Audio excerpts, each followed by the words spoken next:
WhatsApp रे आसीछि नुआ update जहाँकि WhatsApp रे एबे स्टाटस 30 सेकेंड बदल रे 1 मिनिट रो वीडियो को शेयर करी हेबो।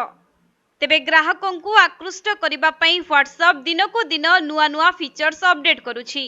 एथरो स्टाटस अपडेट नै एक नुआ फीचर आनिछि इंस्टेंट मेसेजिंग ऐप WhatsApp। जे माने WhatsApp स्टाटस रे वीडियो रखुछंती सेमानंक पई एही फीचर खूब जबरदस्त रहिबो।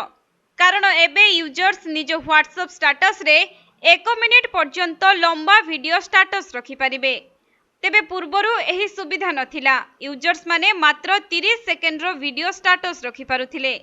एपरिकी वीडियो बड़ हेले ताकू कट करी रखिबाकू पडुथिला, जहा आदौ सुविधाजनक नथिला। किंतु एबे 1 मिनिट रो वीडियो को यूजर्स निज स्टाटस रे रखि परिबे।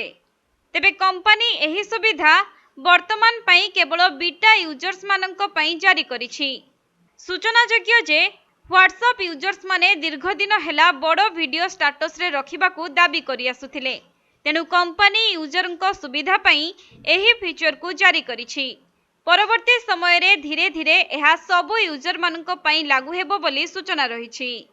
अन्यपटे स्टाटस अपडेट फीचर व्यतीत WhatsApp आउ एक फीचर उपरे मध्य कार्य करुछि, जहाँकि एही फीचर रे WhatsApp रे UPI पेमेंट पई यूजर QR कोड स्कैन करि परिबे।